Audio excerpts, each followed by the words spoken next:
car so that you can visit, chit chat, and get on in here. So we're going to try and run a pretty tight ship. We're so excited you came to our candidate forum hosted by Liberty in Action. I want to see if Sheriff Letha is in the room. Is he here? There he is. All right. Well, I wanted to do a shout out for Sheriff Letha because he's unopposed, so he's not really going to need to come up here and say a whole lot. But we want to recognize him and thank him and his deputies, if there's any of them here, for coming. We support you 110%. Thank you for keeping Kerr County safe. Thank you for all you're doing on the border crisis, your amazing success in combating human trafficking and the drug cartels and keeping them moving along somewhere else besides Kerr County. We have bigger problems that we're working on that border, but we're grateful for what you're doing to protect us here in Kerr County. Thank you, Sheriff Letha.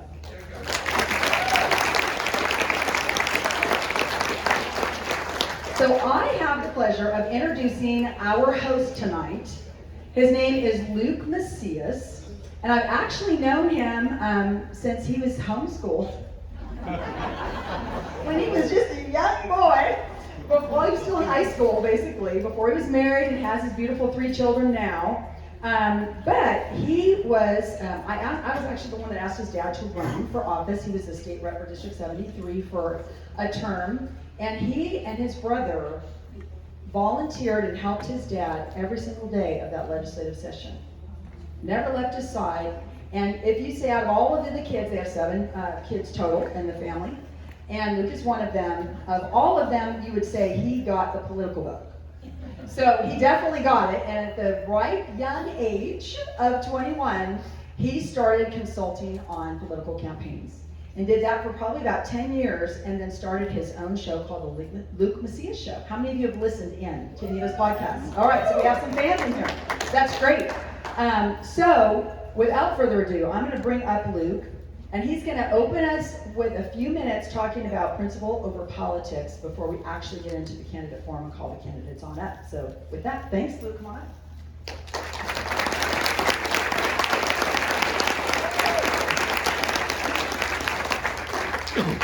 Basically, Terry Hall made me. I would not be here. She came to my dad. We had never done anything in politics before and said, hey, are you thinking about, we'd like you to run for state representative. Our state representative at the time was one of the 5 most liberal Republicans in the Texas legislature, in the Texas Hill Country, Comal County, Bandera County, Gillespie, and Kent was our district at the time. So he ran and won by 45 votes of 20,000 cast. And then 2 years later, the teacher unions, probably the same ones backing some people in the various different districts here in Texas, and then casino lobbyists spent about $1 million against us, and we lost by 17 votes of 30,000 cast. So from, I tell people I was baptized into very close elections, and I knew from the beginning that it was really important. Every little bit of effort matters. So the work y'all are doing, thank you for coming here. Here's the cool thing. Less than 20% of voters in Texas that are registered will vote in the Republican primary election. Okay, so if you think of, and not everybody's registered, but if you take everybody who is registered, which doesn't even represent all the population of Texas, you then say, okay, 80% of those people, 80 people in the average room that you see, sit them down, they don't participate in selecting who's going to lead and make governmental decisions here in Kerr County, who's going to be your sheriff, the county judge, the county commissioners, your state representative, okay? And then you say, okay, well, of the 20 people still standing, you know some of them, right? The vast majority of those people are like, I don't know who my county judge is. Well, what does a county commissioner do? They'll meet their state representative and say, hey, congressman. But that doesn't mean they don't vote, right? So then you say, how many of those 20 actually know? And I would argue that it's basically representative of people in this room, people that go to Republican events, people that engage in the party, your precinct chairman, who you'll meet a lot tonight. And so, congratulations, you're here. I'll tell you a couple things. One, my goal is that we are going to be done before 8 p.m. Okay? I've moderated a couple forums. I've never left a forum where people said, hey, we really wish that went a little longer. Right? I've never been there. I've done a lot of forums. Never been there. Never heard it. So, this won't be that one. Let me tell you, principle over politics. So I ran from 2000, so when I was 21 to when I was 30, I ran 196 campaigns, electing people all across the state of Texas, county commissioners, city councilmen, state legislators, congressional, senate, statewide. And one of the things that I was motivated by is I used to tell people, I want people who are that actually campaign and govern like Republicans. Okay, so I'm not looking for somebody who says the right thing, I'm looking for somebody who does the right thing. And early on, that was pretty easy. There were a lot of bad Republicans, and so I would go around and basically say, if anybody wants to run against bad Republicans in the Texas legislature, I'll run your campaign. And they'd say, I don't have any money. I'm like, great, I'm cheap, let's do it. So we'd run. And unfortunately, a number of those people that got elected, I mean, several of them beat powerful chairmen. They were outspent 5 or 6 to 1. They'd get to Austin, and maybe the first session, maybe the second session, they do a pretty good job. They'd be voting their conscience. They'd be voting according to what the people in their district believe. One of them, he got elected, and literally he came to me 2 months into his freshman year. He said, man, I'm telling you, these people don't like me. One guy came up, and the guy who came up was a guy named Drew Darby from San Angelo, who's actually one of the most liberal Republicans still. Even Governor Abbott, Ted Cruz, they're all opposing his re-election in San Angelo right now because he's now liberal. So Drew Darby comes up to him and he says, hey man, your only problem is you listen to the people in your district way too much. Literal quote from this, and this guy's been there for 20 years. And he said, over time, you need to learn to stop doing that. And he told me this story, like, can you believe that, right? Roll through 3 sessions later, all of a sudden there's a speaker election, and this guy comes out and he goes, well, I like Joe Strauss, who at the time was a very liberal speaker, if any of y'all remember, but Joe Strauss was our speaker who was elected by all the Democrats and a handful of Republicans. His wife served on the board of Planned Parenthood out of San Antonio. He killed a ton of Republican policies. And this was like the evolution of what happens, right? And so he called me up and he said, man, everybody in my district hates me now. They're all mad, they're ticked, they're trying to talk to people locally to run. And so he called me up and he said, how much do I need to pay you to make sure I don't have to deal with this? And I said, I will not work for you ever again. I'm sorry, okay? And so in the course of that, I talked to Terry. She said, hey, how do we talk about principles over politics? And ultimately, a lot of people in politics, it's a personality game, okay? So you can either be a personality-driven person in politics or a policy-driven person in politics, okay? The only reason I think you actually engage, the only reason you should be here, the only reason you should listen to people who are going to talk tonight, the only reason you should vote, the reason you should tell the people in your church and your community and your family to vote is out of a hope that maybe the people elected would actually try to enact in policy things that would allow our community, this county, our state, our nation to flourish, right? That would allow children to be protected from grotesque sexualization that evidently surrounds them, right? So this is why we're motivated, this is what we want to do.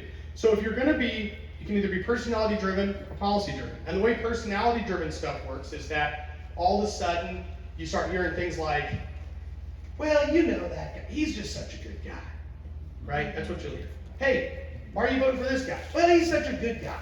And I go, I hope he's a good guy, right? He's a great dad. I'm like, great.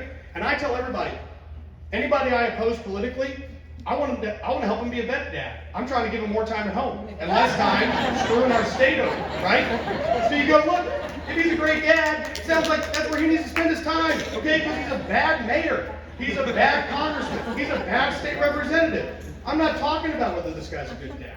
I'm not talking about whether this guy's a good brother. I don't even know if he's an honest businessman. I don't do business with him. So personality or policy, how are you going to make your decisions, right? And I think that as a whole, I don't want to talk too long, but as y'all are thinking about who am I going to support, what am I going to do, how am I going to spend my time, talent, and treasure to protect my county, to fight for my state, to reflect the things that I care about, I want you to be thinking about the principles that you hold, right? The conversations we're going to have tonight are about different issues that are really important, right?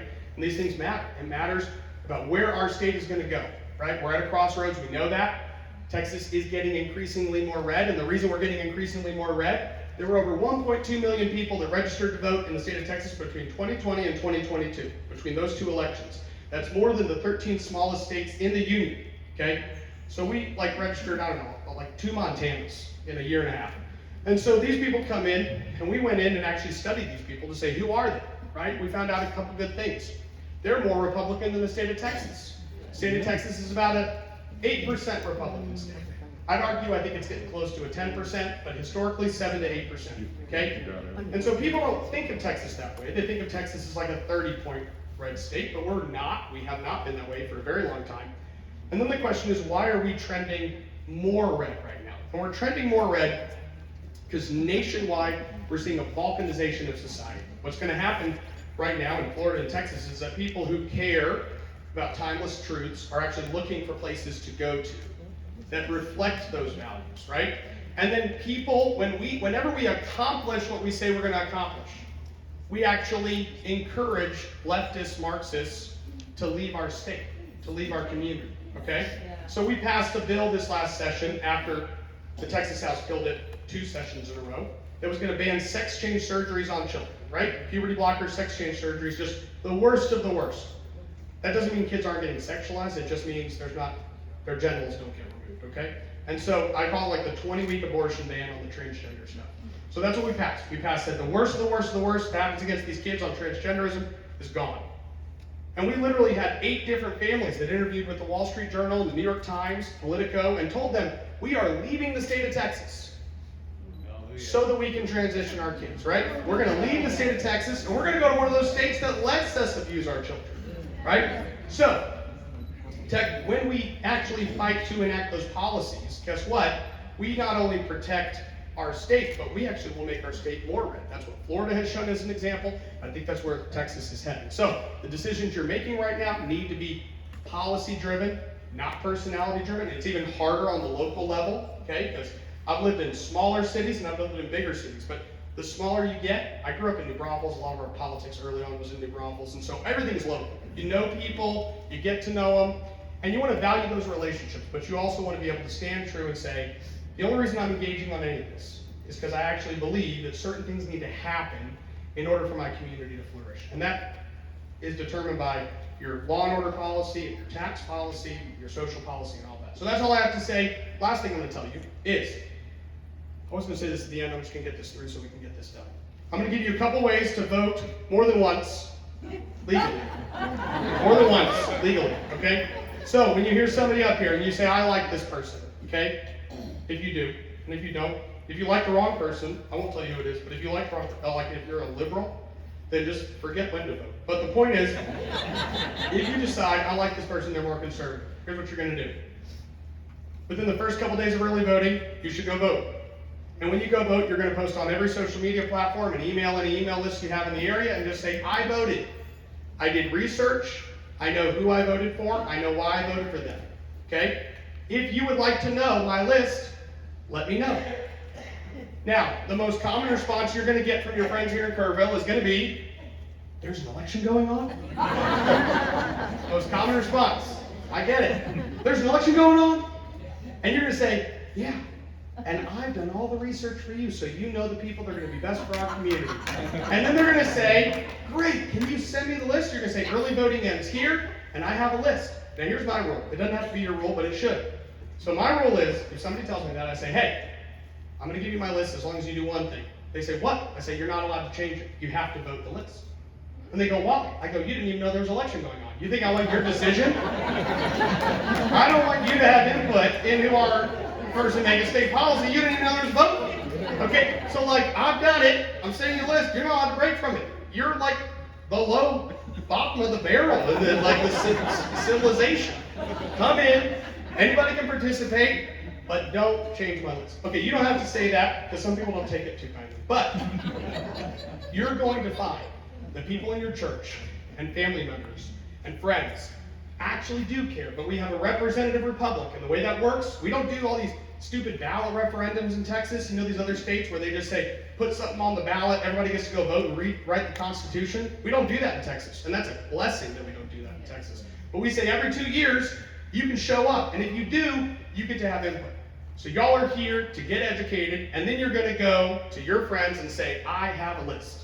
And I'm telling you, I have friends, I had one friend of mine, he's like, I hate politics. But people tell me I'm like a 5R voter. What does that mean? It means you're like one of the most active, engaged Republicans in the state of Texas. He goes, I don't even know who I voted for. Any of those elections. I just had it, I walked in and read it, and then I just clicked the names that Luke texted me. So there you go. That's what you need to do. And that's how you vote more than once legally. Okay. We are going to start with, I won't go there, but we're going to start with Gina Parker with the Court of Criminal Appeals. Gina, come on.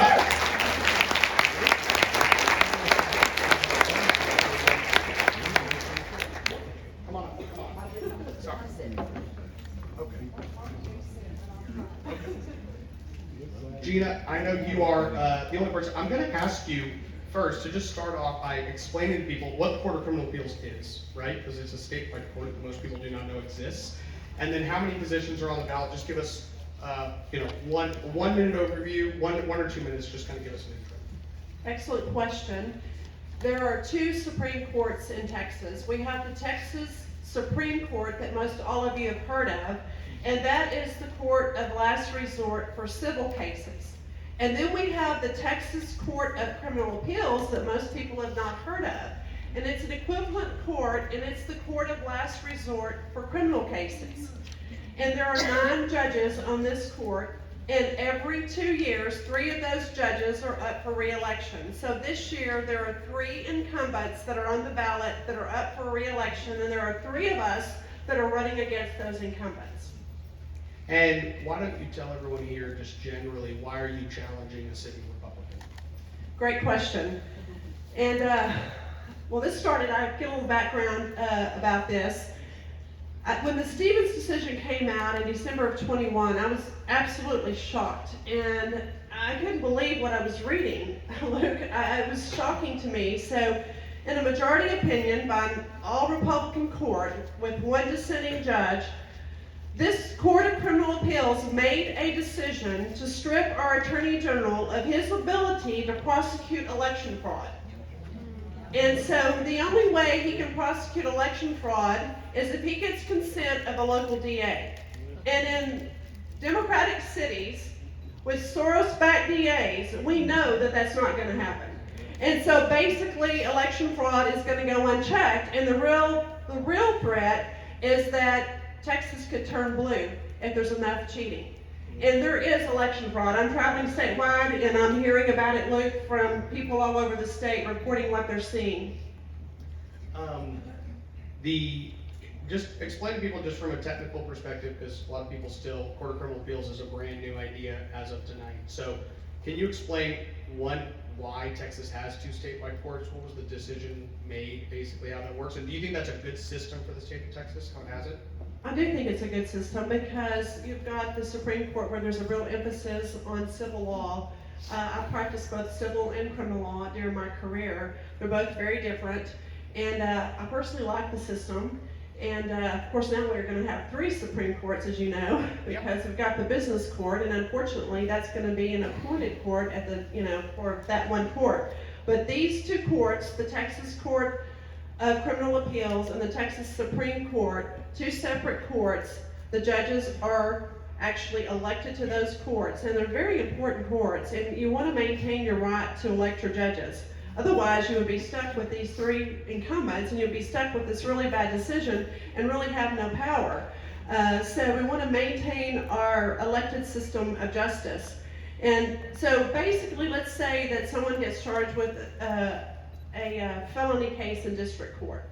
So from that district court, if that person wants to appeal their case, the next step is to go to an intermediate level. There's 14, there will be 15 intermediate courts. And then from there, that criminal charge can be appealed to the Court of Criminal Appeals. So there's like a 3-tier level, so to speak. So you've got your county and district courts, and then you have your intermediate courts of appeal, and then you have your Texas Court of Criminal Appeals. What does it mean? We hear, I don't want a judge that legislates from the bench. And in this race, you have kind of both sides saying, well, I don't want to legislate from the bench. Well, I don't want to legislate from the bench. So why don't you tell people how you define legislating from the bench as a judge? I think that's another good question. First of all, we want to uphold the United States Constitution and the Texas Constitution, as well as upholding, we don't want to strike down our statutes unless they're in violation of one of those constitutions. It's interesting you asked that question. I was reading a manifesto about upholding the Constitution today as I was driving here. I knew Luke was going to be asking these questions. So I told Terry, "Are you sure?" I know he's tough. And so anyway, as I was reading that, there was a really good explanation there about the difference. And so what happens is we have, especially in the area of precedent, so many times, we'll have a bad decision, and then we say, well, we can't change that bad decision, like Roe v. Wade, because it's precedent. So basically, we have to go back to the concept in terms of being a constitutional judge, so to speak, and you have to say, what does the Constitution say? And then you also look at the statutes, and you're going to make an effort to uphold those statutes. The presumption is that you're going to uphold the statute as long as it doesn't violate the Constitution. And so, a lot of times people will say, well, I'm going to uphold the rule of law. Well, what if that law is in violation of the Constitution? What if that precedent violates the Constitution? In that case, you've got to have a judge that's got some courage, that's willing to stand up against everything that we've been taught as attorneys, everything in the system that tells you, boy, you don't overturn that precedent. So, but if it violates our Constitution, we want to uphold that Constitution no matter what, whether it's the U.S. Constitution or the Texas Constitution. I hope I explained that. Okay. Last question, and just take 2 minutes to tell us, what do you think the most important thing is regarding the Texas Court of Criminal Appeals? This election that's happening statewide with 3 different seats that are up, what's the most important thing for people to be aware of when they decide who to vote for those seats? Well, I think the most important thing is this erroneously decided decision that stripped our AG of his ability to prosecute election fraud. And when you read, to read the opinion, you can see how convoluted it is and how circular in reasoning it is. But then when you read Justice Urey's dissent, and he is the most conservative judge, in my opinion, that's on the bench. And it's very straightforward. He doesn't just follow the Constitution, but he's very pragmatic in his presentation and his writing, and you can see how clearly wrong this decision was. And, I believe that I can't speak for the other 2 judges because the rules that govern us when we're running for a judicial position don't allow me to do that. But I can tell you that I'm certainly the conservative in this race. And we need conservative judges on the bench. And it does make a difference. There are other issues, for example, and I can't comment on these, but I can tell you that might come before this court. Let's say you've heard about the new immigration law here in Texas. Okay, let's say that statute is challenged in a criminal court. That could possibly make its way up to the Texas Court of Criminal Appeals, all the way up on appeal. The abortion trigger laws. That's another issue that could come before this court. So it's not just election integrity, but there are a lot of issues. And so you're not asking people to legislate from the bench, but you are asking them to hold fast to their constitutional principles and to uphold the rule of law. And so that's what we want. And many times you really see it. Well, I could talk all day about the U.S. Supreme Court and all the years and how we've invented all these rights. All the rights that have been invented, you have the right to abortion that they created, the right to same-sex marriage, taking the pledge out of the, so we couldn't say the Pledge of Allegiance, all these various things. And they did it all in the name of substantive due process. And in my opinion, that's such a farce. And so these are some things I think that, that's why it's important to have somebody who's going to hold true to their values and hold true to the Constitution. Thank you, Gina.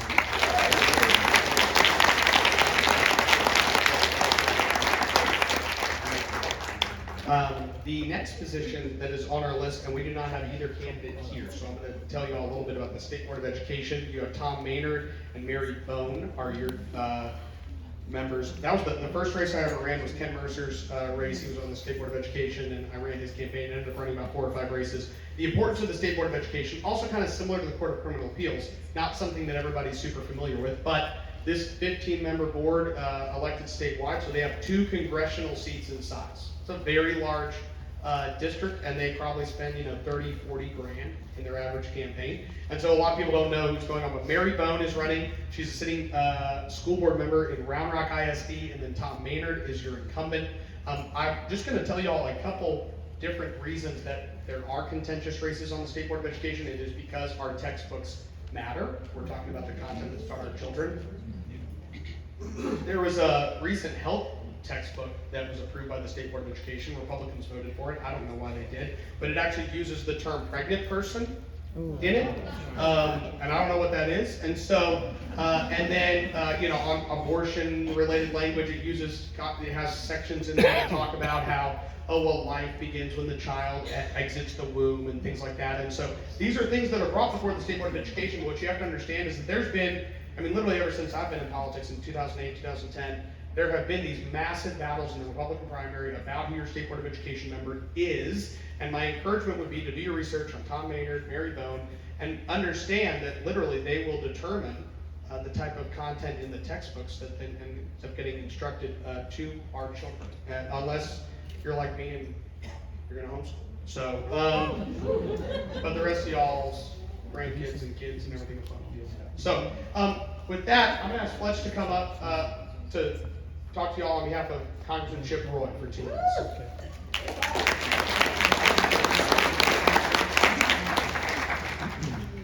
Hey y'all, figured this was a great opportunity. I was in town already today to go to Wes's lunchtime event and was working out of Kerrville for the day, so wanted to be able to give y'all a quick update on just some things that I think are going to be important regionally and are important for y'all to hear. So Chip is unopposed this cycle in the primary. We do have a opponent in November, Dr. Kristen Hook. She's the only Democrat running. Early research indicates she's a Elizabeth Warren staffer who kind of floated around the government scientist ranks for a while, kind of a Fauci-esque acolyte there, big government, big pharma. She's really not. She went to the University of Texas, but moved almost immediately to the East Coast. But she has, with that kind of Elizabeth Warren lineage, she's going to be organized. She's going to, work down ballots and get the endorsement. She's going to make probably more of an organized effort than our previous opponent last time, who we defeated by 26 points last cycle. But, it's important for us, and why I'm all here, and Jacqueline has a great presence, and we have 10 counties. We try to get around as much as possible because complacency will kill you in politics. It is important that we fight that constantly. We see it all too often across the board at the State House, nationally in Congress. You have to constantly fight more of that off, and it's really important that that Chip, tells us to come here, have a presence, make sure that we're eyes and ears for him as much as we possibly can be, to be as close as possible. Because often in politics, you can exist in bubbles if you aren't careful. You have to listen and have your eyes and ears open. And then also, it helps in moments where if you're holding out your vote in January against Kevin McCarthy, and all of DC is collapsing on you, but everyone here in Kerrville is supporting you and praying for you, we can encourage the team fighting that fight with that. So complacency is always something we fight against. It's important that we're here. We're dedicated. Our district has turned out the most voters, at least the last 2 cycles. I can go back a little further. Most Republican voters. We're proud of that. We knocked 400,000 doors in 2020 against Wendy Davis. We turned a toss-up race they thought Wendy would run into a 7-point victory across 10 counties. Again, last cycle we turned out the most Republican voters. We outperformed at it. We outperformed Paxton in suburban areas. We're going to keep pushing the needle. We turn out and work as hard as we can. So once the dust settles, and the primary process is so important for the reasons we know. When dust settles, we got to roll up our sleeves, and there's plenty of work to be done. I saw a poll today, and take all of them with a grain of salt, of course. Senator Cruz is going to be in a tough race statewide, and that's at the top of the ballot. I worked on his 2018 race for Beto, and that's where I got to meet a lot of y'all. We have to put the work in. We have to show up, all work together, march in the same direction. And was flirting a little bit with the idea. Chip right now is struggling in front of groups to figure out what our message is. Right? It can be difficult in kind of the current environment in DC. And we spend a lot of time on Monday just kind of having pizza and talking about, what are, to the American people right now, the message of freedom, like how can we get some of these new generations on board?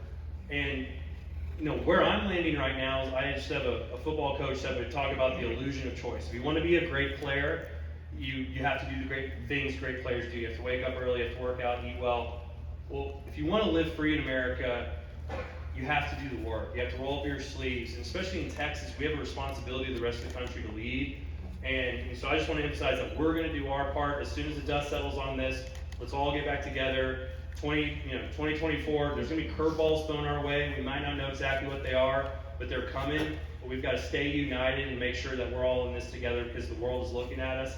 And even in this county, as strong as it is, it affects change across Texas and across the country. So I appreciate everyone here engaging, everyone running. Thank you so much. There's great candidates and great people. Just appreciate the opportunity to talk. Thank you all.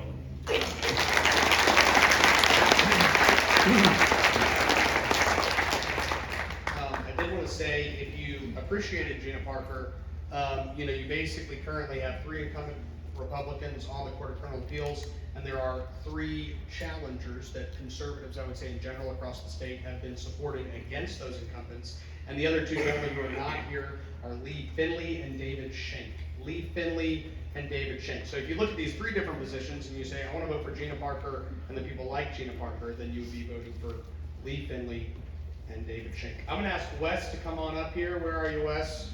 Thank you, Wes.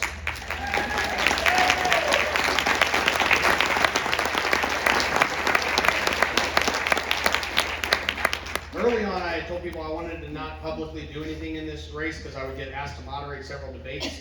And then the first couple debates I moderated in Lano and other places, Hatch didn't show up to. And he's like, this guy's biased. I'm like, I haven't done anything in the race. And so now I'm like, well, now that you're not showing up, I'm just telling people I support Wes. So I'm doing that as also, I honestly will tell you all that before, because like, if it sounds like I support Wes, I really do. And so I'd rather just tell you all that before I start asking these questions. And we're not gonna make this a bubbly interview. We're just gonna have a conversation quickly, because there's not engagement. First of all, Wes, my question is, sit down. Have you had a debate with Hatch? Because I have not seen a debate. I've been to a couple of them, but I know you've had a bunch of them all across the state. So has you jumped any debates with you? I think, you can hear me good, right? I think we've had maybe 9 or 10 debates that have been arranged and that I've shown up to, and my opponent showed up to 3 of them. And I think that's where he feels safe at, is what he'll show up to. And if he feels like there's going to be conservative questions put onto him, then he just ducks and runs, hangs out in his basement with Biden or something like that. Tell everybody why you're running for state rep. Just give us 2 minutes. Yeah, it really goes back to, I don't know if y'all have seen this accusation that I'm a career candidate. Have y'all seen that yet? Okay, I've never been paid, so I'm still waiting for that. But anyways, for me, it's not so much, I don't have this idea that I want a title in front of my name or anything like that. When I see the honorable put in front of people's names all the time, I'm kind of like, I don't know that we should be doing that, right? Like, just call me Wes. But anyways, for me, I ran against Murr. I remember sitting in we were at Easter time, and we were at my mom and dad's house with my wife and kids. Remember, COVID had just happened. This was March 2020 in April. And anyways, I remember sitting there, I was PO'd that basically I was watching legislators who campaigned as being, Republican and pro-liberty, not doing anything. If I remember correctly, there were only 3 legislators that stepped up during that time period to say it's wrong to shut down businesses, to tell people to wear masks. You have the right to commerce, to assemble. No government should have the authority to tell you that you can't do business with your neighbor, or that you can't assemble with your neighbor. This goes back to Murr 2017 and 2019. You may have heard I'm a gun guy. Have y'all seen that one too? Some people kind of classify me as a single issue voter, and I'm not a single issue voter. I'm obsessed with guns, and my wife doesn't know how much I spend on them. But Murr would not support constitutional carry in 2017. He wouldn't support it in 2019. He was telling some of you in this room that he wouldn't support it. If you're sending out mailers telling people that you support the Second Amendment, and then when the most pro-2A bill is put in front of you and you won't support it, I think you lied to your district at that point. Right. And so anyways, that was among the other reasons I got in this race. And so I got into it, ran against Murr. He made some bad votes. He supported Democrat chairs. A lot of y'all are familiar with that now.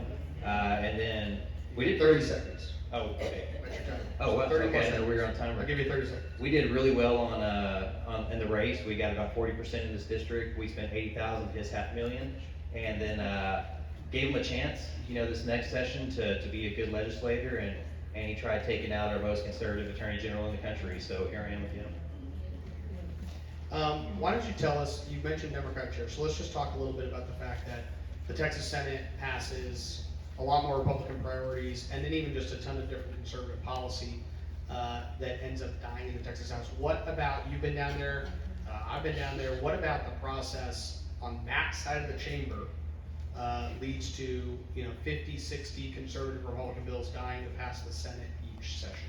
Yeah, the Democrat chairs is the main thing there. We have the Speaker of the House who is voted on by the members of the House, and he gets there as a Republican in the majority position. We have about 84 legislators right now in the House, and they cede power to the Democrats and put them in charge of committees.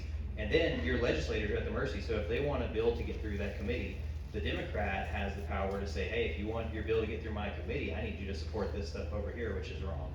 One of the other issues we see, which I'm endorsed by several current legislators and former legislators, and one of the big issues we see is you have Phelan, the speaker, putting a Obama lawyer as the parliamentarian for the House, which is insane that we would do that once again. And so it takes 10 legislators to challenge a point of order. We watch Democrats making point of orders, and with those point of orders, it takes 10 guys step up. We have 84 legislators. Generally, you saw 3 Republicans step up.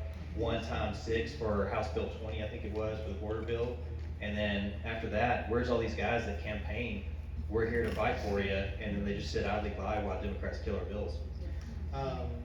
So the next couple questions, just because on timing, I promise everybody we finish early. So I'm going to ask you a couple questions, and I'm going to give you like 30 seconds to respond to. So just give people kind of quick snippets. Okay.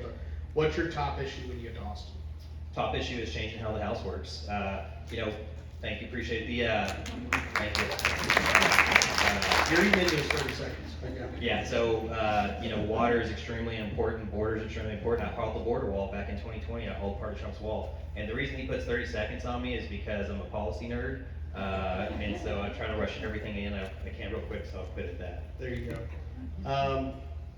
How familiar are you with the Texas GOP platform? Do you overall agree with the document?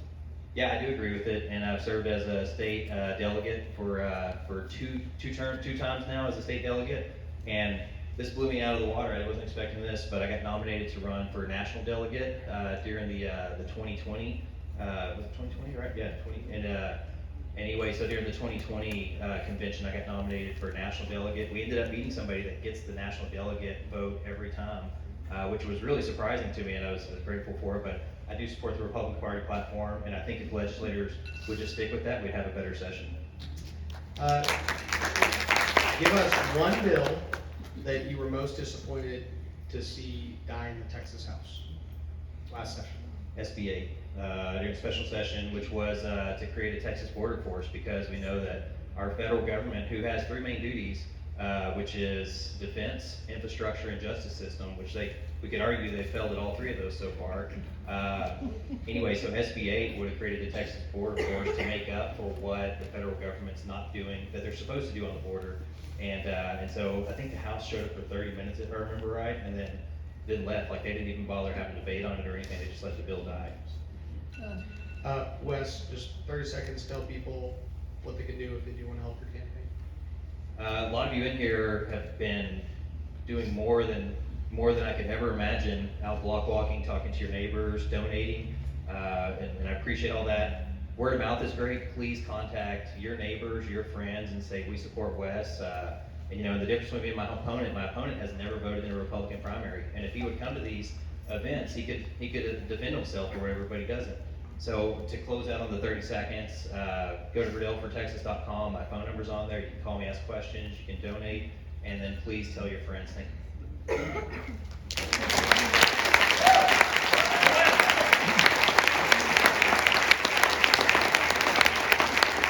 Can I get Tom Goat and Jeff Holt to join me on the stage, County Commissioners?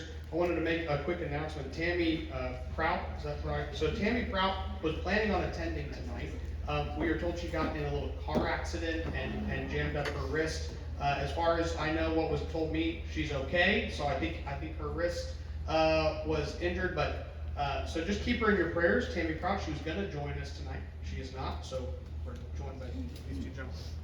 And y'all can hand that microphone back and forth to each other. So this is going to be our longest. There you go. And just so I know, this is Jeff. Yes. Tom. Okay. Hi. Okay. Just each of y'all give us 1 minute. Why are you running for county commissioner? I'm running for county commission because I just love to serve. Spent a lot of time praying about it, my wife and I did, and we felt like this was the right decision. I think I'm very in tune with policies. That's what I do currently over at Headwaters, Groundwaters Conservation District. And so I study policies deeply, and I think we're lacking some of that now. We could be ahead of the curve with some of the new state legislative acts that have come in. I think we could have been ahead of that curve instead of behind it, and I think I can bring that to the table. All right, I am running for County Commissioner Precinct 3 because someone in this audience asked me to. Yes, Anthony. I'm not a politician. I am a retired military officer. I moved here with my family. So, in that vein, of course, it's public service, especially when you serve 30 years. But they came to me and they said, hey, we really want you to run for this position. And I literally just watched a video with 3 of my Marine generals, 4-stars, which I admire so much. And it was like they were speaking to me through this YouTube. They're like, if you're a retired colonel or general officer or sergeant major, and you are asked to run for your local government, it is your duty and your obligation to do so. So, we might say no, Luke. Okay, the county commissioners court put $27.5 million in bond debt on the ballot last year. 2 of the 3 bonds were rejected by voters. Then they proceeded to increase property taxes 16% this year. The notices with the new property tax amount are conveniently being delayed until after this primary. 2-part question. I'm reading this one because somebody smarter than me wrote this question. Did you support the bonds and are the property tax increases? Did you support the bonds and the property tax increases? And what is your approach to the property tax burden in Kerr County? Is it too high? Is it too low? Is it just right? So, Tom, why don't you start? Yeah. I voted no on all 3 of the bonds. And not because I didn't feel like there were things there that we needed to do. I just felt like they were given too broad of a scope as to what needed to be done. We do still have a lot of those areas of need that we need to fix, that we need to take care of. Yep. I think that there's a way to do that. I think we need to create some type of reserve account, do better upkeep on our buildings that we have currently. Rather than, I don't think that the county should ever build another building until they set up some type of a residual account to tend those needs.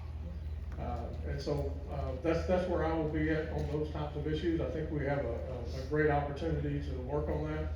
We already, for this current budget, it was a deficit budget, and we've already got more money to create even a larger deficit budget with some of the acts of the current Commissioner's Court that are going to put us in the hole for the next budget that I think were unnecessary spending in my view. And so I think we can make those corrections with that. What's the second part? That's it. Yeah, you have 1 minute. You did well. Awesome. Yeah. And just for our time, we're going to do 1 minute answers for all of these. So y'all did great. Jeff. All right, thank you. So to understand the budget, first of all, where the revenue comes from and then where it goes out to. There's a substantial amount of our revenue that comes from fees and grants. So I'm very grateful for the folks that actually do provide a lot of that grant. That's $30 million of our budget. Second is property taxes ad valorem. $20 million comes from ad valorem revenue every year. And then $6 million comes from sales. So regardless of what my opponent says, that's where the money comes from. That's used in our budget. And then it goes out through a large portion of our sheriff, who does great work, and then Road and Bridges, and then throughout our other agencies which use that. We are in a little bit of deficit. I am concerned about that. I do have an issue with folks that are just ready to vote on a new proposition with actually not walking the ground. I think we only had one commissioner sitting in here right now who actually walked the ground and looked at every single thing that was being voted on to say, we don't need concrete in an indoor ag barn. That's ridiculous. Thank you. Jeff, you can answer this one first and then the impact of Tom. There was some controversy regarding y'all's local library, sexually graphic and vulgar material in the children's section. This isn't just Kerr County, right? This is a lot of counties across the state of Texas. So tell us what you would have done regarding the library, anything differently than what was done. Okay, yes, there is an issue with the library, which is why I make the library my office now when I'm in town. And I do that for a single reason. It's because I want to see who's going in there, what those books are. And I had to actually ask about that. And I had a great guy help me out with some of those answers about what those books were and where they were at and why they were doing that. But I have an issue with that because that's not the Texas I grew up in. When I used to be sent to the library with my mom and with my dad, and there was no issue or concern about what books I would be looking at, and that they would be educational and they would provide the right kind of information that I needed, that weren't vulgar or gross or over-sexualized in nature. And unfortunately, there is a little sect within the library that allowed that to happen. And that's not just local. They were brought in there, and then even worse, they actually have little library cards with those books on it. I didn't believe it until someone showed it to me, and I'm like, how wrong is that? Why are we doing that with our library? That needs to stop. That's why I'm going to keep going there.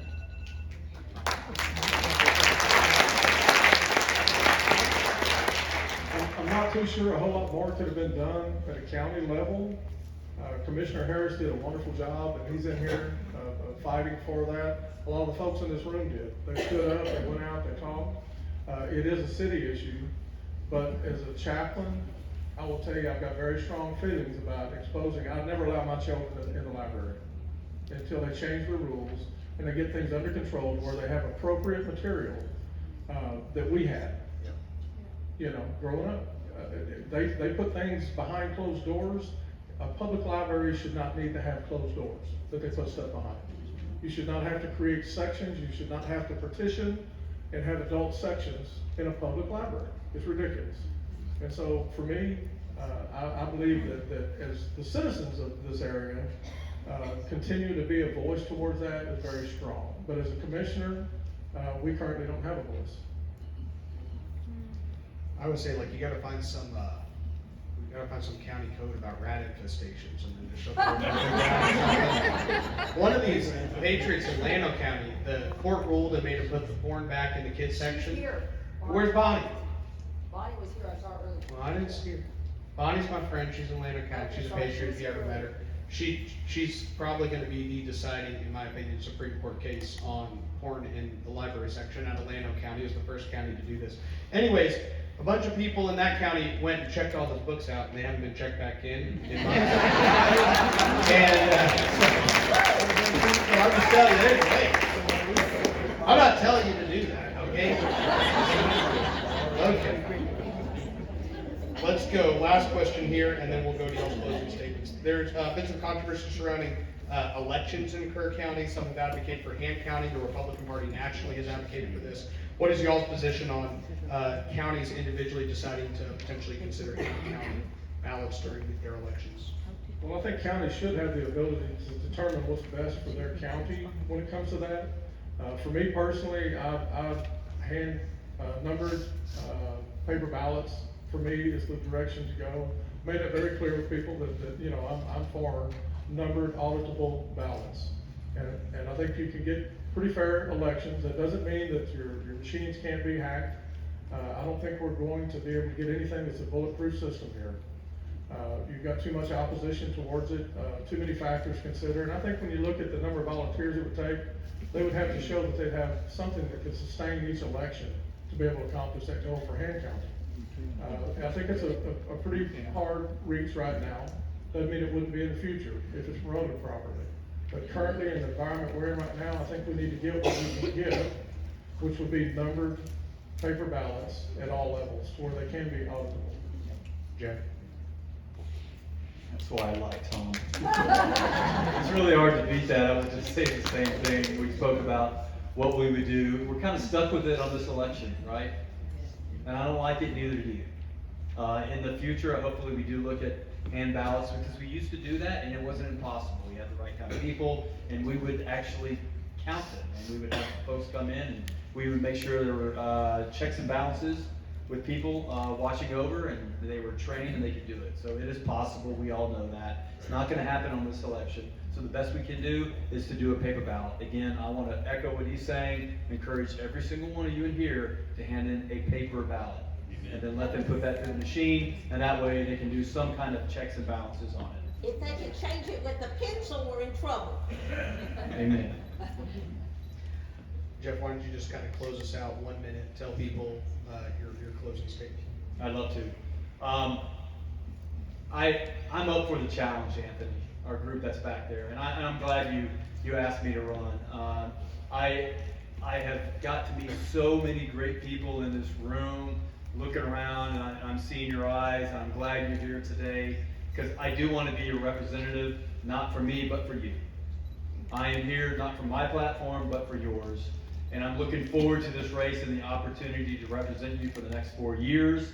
And I wish it was a debate and our people were here again, because I know that Tom and I would smoke them like we did before. So again, vote Jeff Holt for Kerr County Commissioner Precinct 3. Early voting 20 February through 1 March. Primary election 5 March. Thank y'all.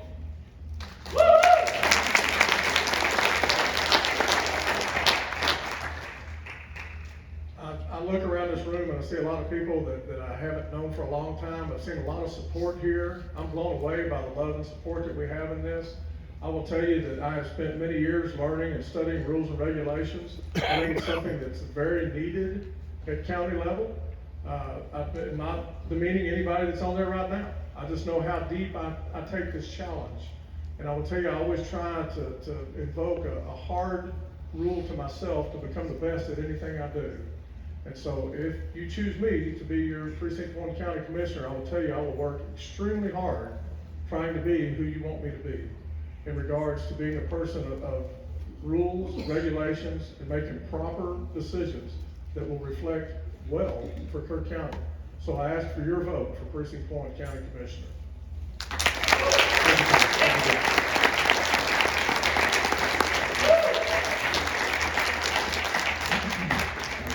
Helen Bird for County Chair.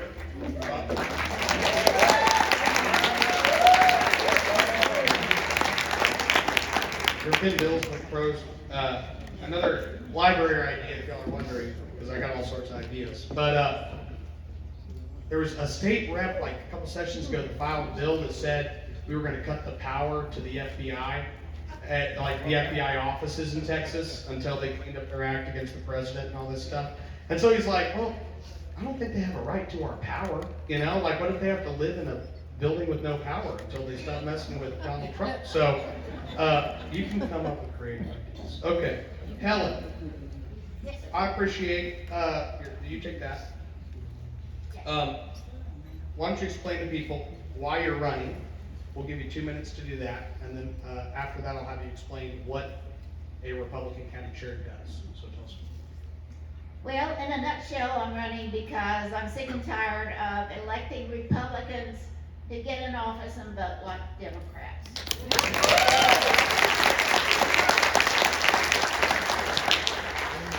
In my 7 years as secretary of the Republican Party in Kerrville, I have seen a deterioration not only in the Republican brand, but in the quality of the officers, candidates that we nominate for office.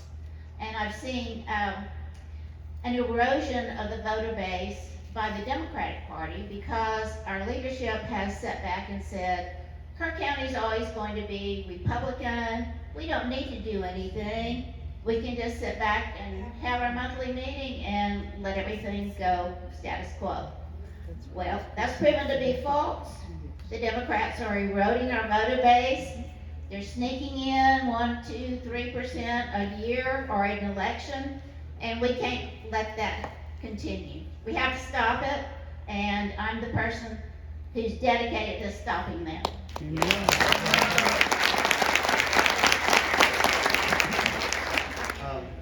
I'm gonna ask three different questions.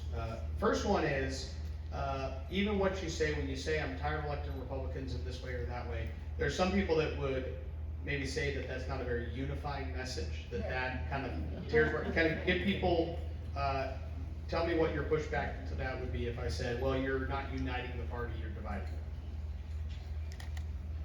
it. That's a great comment, because my opponent claims to be in favor of unifying the party.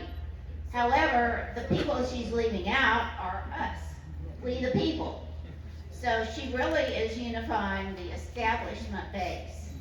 And I don't think that it's necessarily divisive to say that we want to be the grassroots. I think we're sick and tired of what's been happening, and we want to make some changes. It's no longer good enough to just let anybody put an R by their name and be considered a Republican.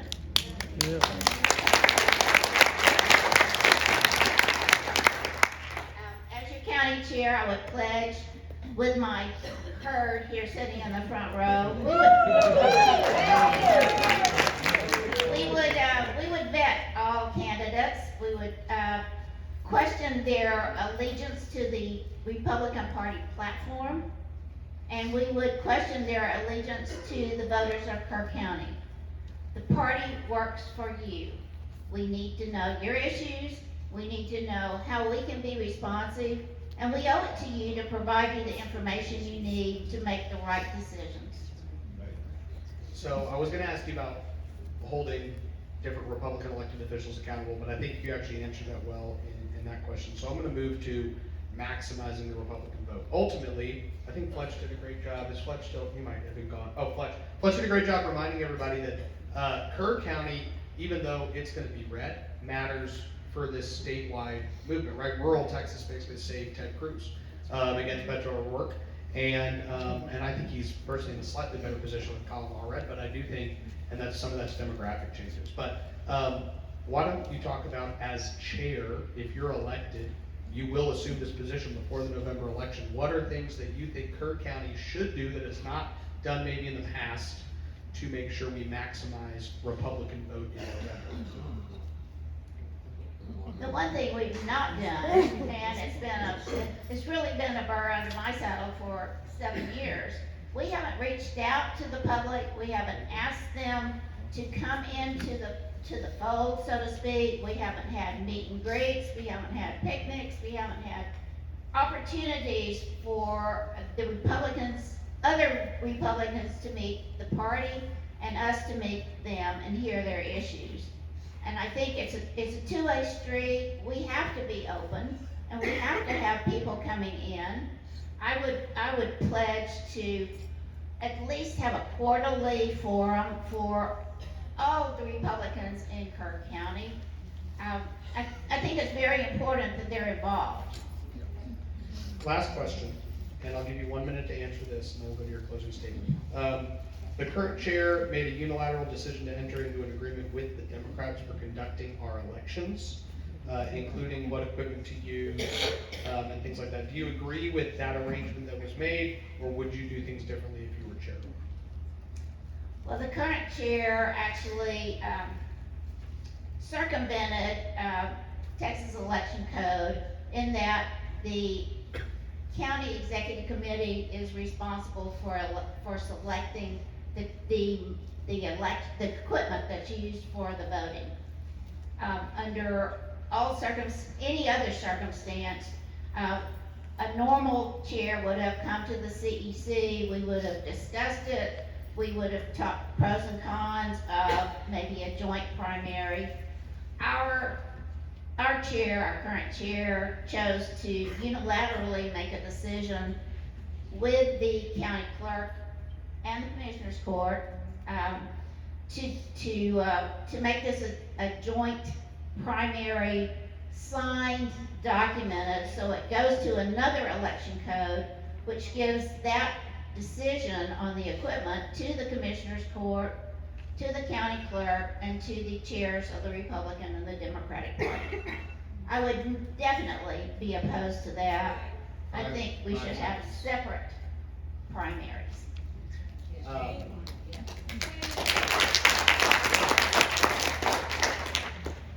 I'm just gonna give you 30 seconds to tell people how they can help your campaign if they agree with what you just said.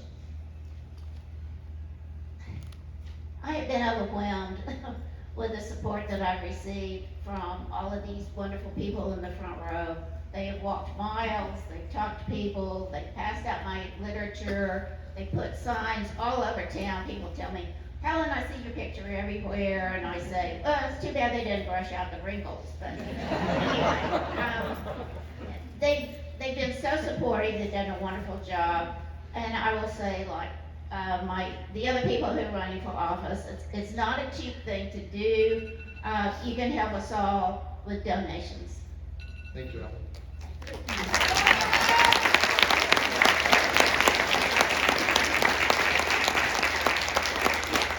Okay, so we're gonna wrap up early, I promise, but this next one's gonna be the challenge, because we're gonna bring our precinct chairs up, and I'm not gonna have you come from the stage because you won't all fit. So I'm gonna call you all up, you're gonna line up here, and I'm gonna start on this side, and y'all are gonna have 1 minute you're gonna answer one question for 1 minute, so I'm gonna call you all up. Clayson Lambert, Jan Abert, Gail Wright, Robbie Pettifils, Barbara Hissey, Maria Hammerling, Sherry Fay, Richard Oner, Richard Moore, Ruth Kremen, Kathy Rising, Carl Berkhold, Habala Puccio.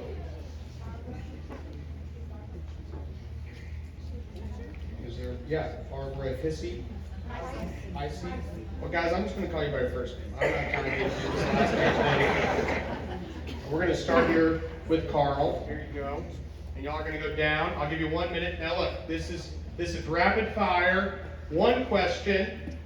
Answer it, and then pass it on to the next person, okay? Carl, when did you stop beating your wife? I'm kidding. That's not what we're asking. Okay. When did I stop? Yeah, stop. Well, stop. Both of them are bad answers. Okay. Yeah, you're right. Okay. So what I want you to answer is what the most important issue facing the party is, and why you're running for precinct chair. You have, try to keep it at 45 seconds, but I'll give you a minute. Everybody will appreciate it if the timer doesn't go off before you finish. Go ahead. As Helen mentioned, there's been no communication in the last 7 years at the precinct level for me.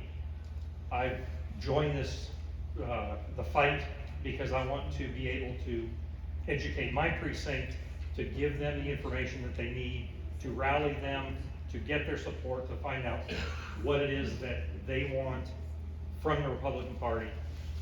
Thank you. Go ahead.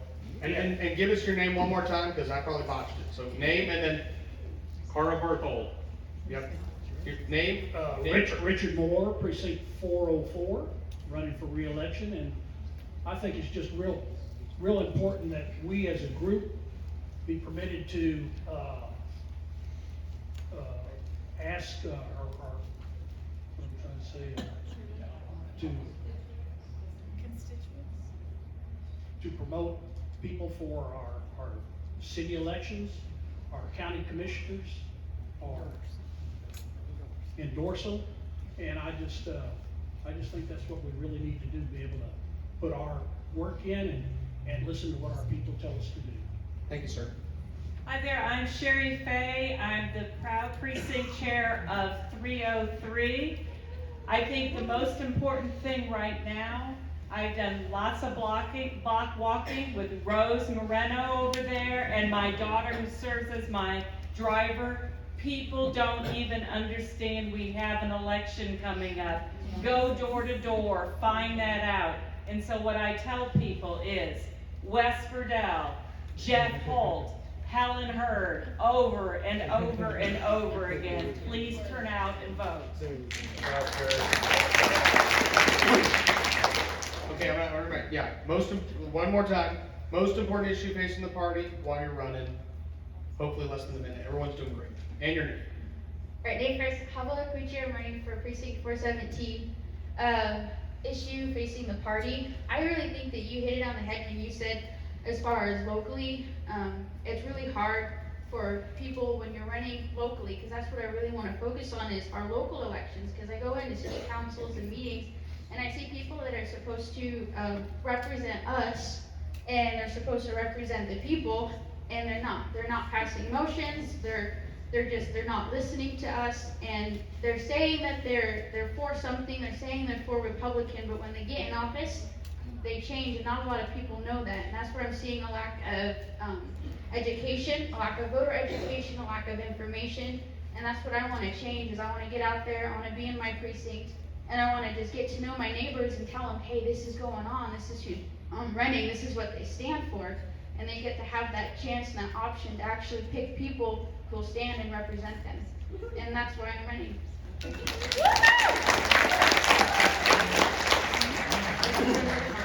Precinct 405, and like Helen said, we've had no interaction with people in our precincts, and we've been told that we need to be embracing and inclusive of anybody who says they want to be a Republican.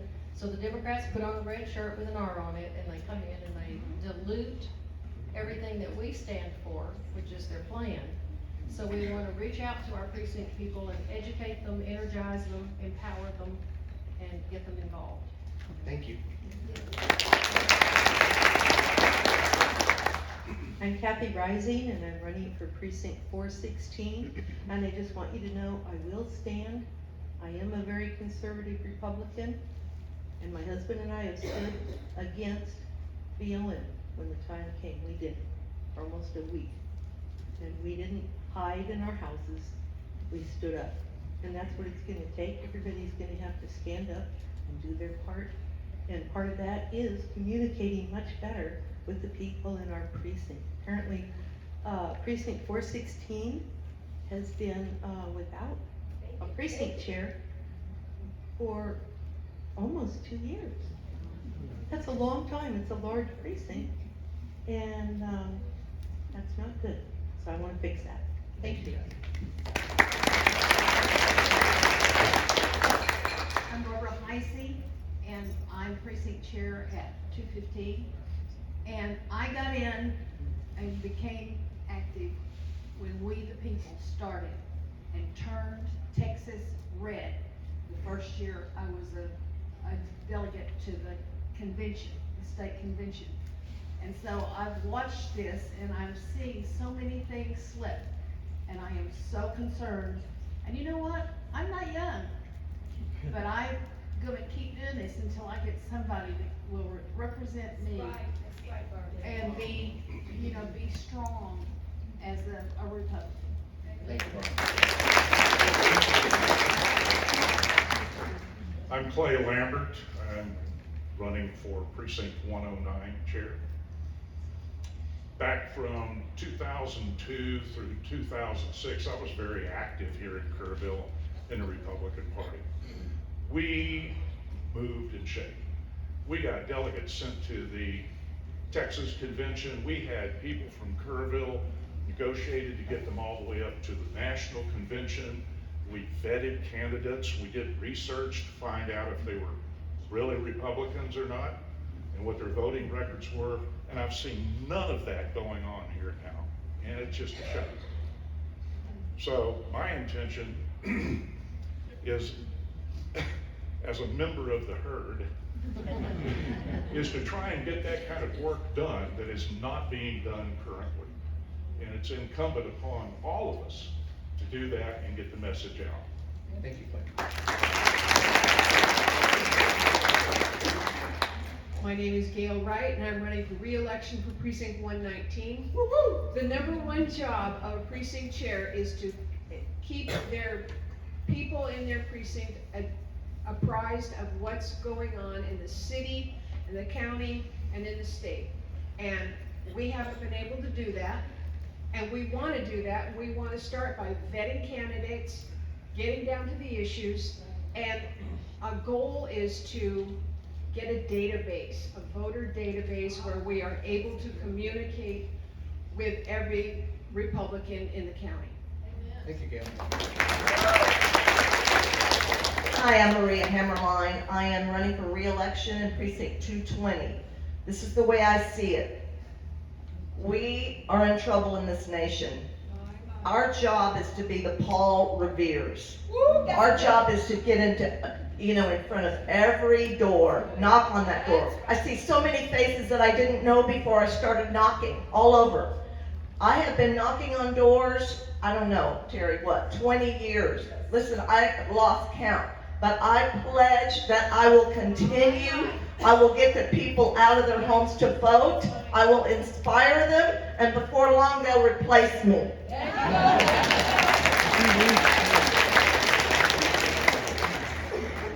Hi, I'm Robbie Pettiface, and I'm running for Precinct Chair 202. I think the most important thing for me is a desire to see respect and integrity. I think we've heard it several times, where you have your voice is in the platform. And I think it's really, really important that you know what's on that platform, that you have an opportunity to participate in that. So we have a lot of work to do to get people to come to the precinct meetings. But I think it's kind of funny to hear people talk about unity when they're not willing to have a conversation. So, anyway.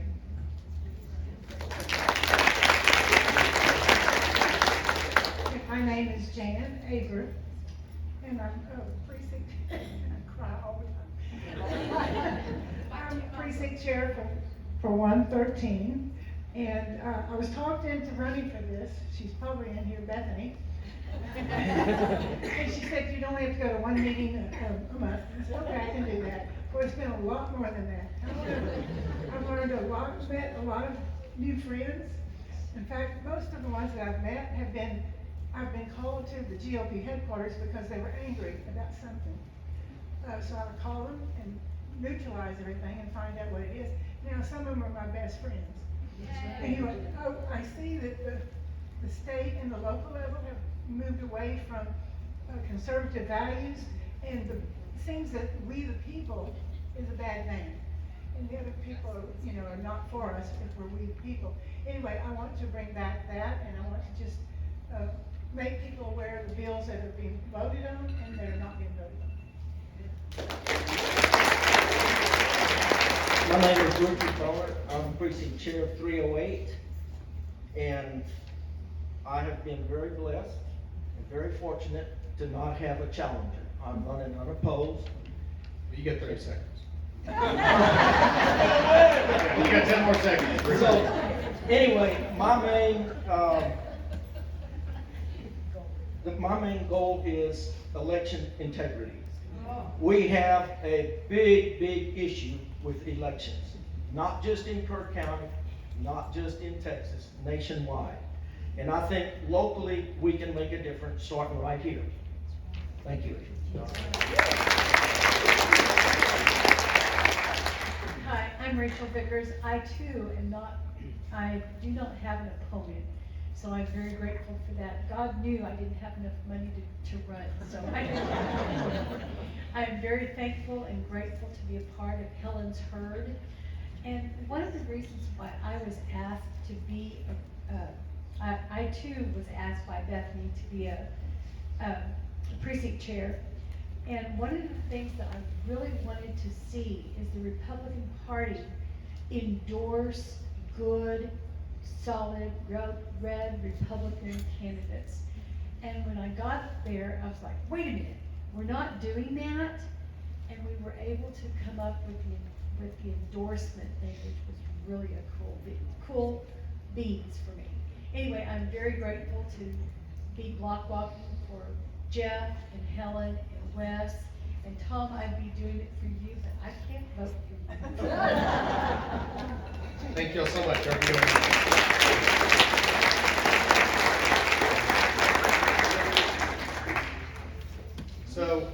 gave y'all the way to vote more than once legally, especially a lot of election integrity people here, so I don't want any confusion. Vote more than once legally. I will say the next step would be, so the way I gave it to you was the easy way. The easy way is for you to kind of, post in general on social media, maybe email a big list. But if you do want to take it to the next level, you can actually make a list of people that you do know. And I'm telling you, I do this, it works. You can make a list of people you know in Kerr County, whether it's your precinct or your church or wherever. Just make a list of some people. And on the first day of early voting, my recommendation is you have to wait till the first day of early voting, because that way it's like they can take action right there. And you text them and you say, just reminding you, there's an election going on. There's a lot of important elections that will determine our property tax rate, that will determine state policy that passes, that will determine what our Republican Party does at the local level, right? Your precinct chair is your lowest level elected official in the county, but they are an elected official. And so you go, each and every one of these things matters, and I'm letting you know that I have a list of people, that I'm aware of what's going on, and I'd love to provide that to you. Please get out and vote. And there are a lot of people that if everyone in this room decided to do that, you would get a significant turnout increase in Kerr County. And the reality is that in most of these rural counties, there are 100% Democrats that vote in the Republican primary. We do not have closed primaries in this state. It has been something that has been pushed at the Republican Party level for quite some time, but we have an open primary system, which means the only people that don't vote in our primary are people that decide to go vote in the Democrat primary. But many Democrats in rural Texas know it doesn't matter who our nominee for county judges or our nominee for sheriff or our nominee. So you know what? Why don't I just go in and get as moderate a schmuck as possible in the Republican primary? Okay? So you gotta, I always tell people you gotta win by a big enough margin that way they can't steal it, right? And so just keep that in mind. Please do so. If you do want to listen to my show, I'll give you a shameless plug. Luke Messiah's show, it's once a week. I try to keep it under 30 minutes, and I'm going to give you the most important things you need to know about Texas politics, Texas government, laws passing, campaign things happening, what our state officials are doing, what are happening to state agencies, whether Texas A&M is becoming a Marxist hellhole.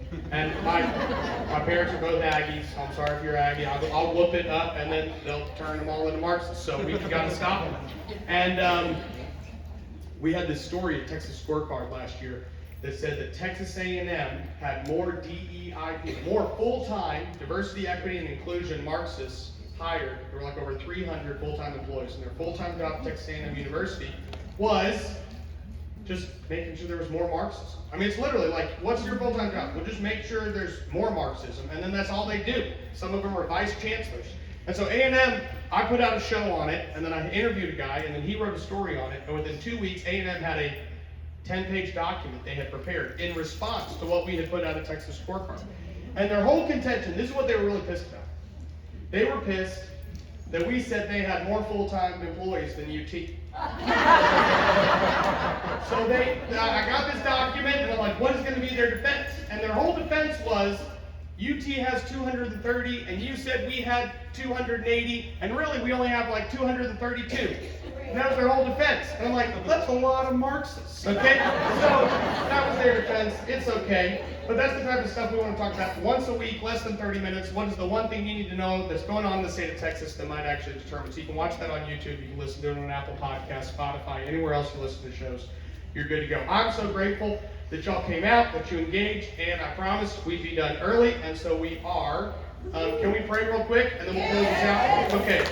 Thank you. Thank you, Lord. Thank you for this evening. Thank you for the opportunity we have to engage in the state and live in society at such a time as this, where there are these elections going on before us. Thank you for bringing us together and gathering us together to be informed and educated and empowered. And just pray, Lord, we know your will be done. We know that you reign on a throne above every single individual here, whether they're an elected official or a party leader, Lord, you reign above them. So we just lift you up and praise your name. Thank you for your Son, Jesus Christ, the Holy Spirit that's with us tonight. In the name of the Father, Son, and the Holy Spirit, all God's people said, amen. Amen. God bless y'all.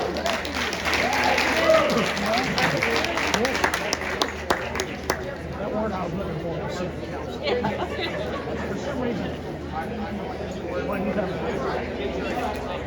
That was good.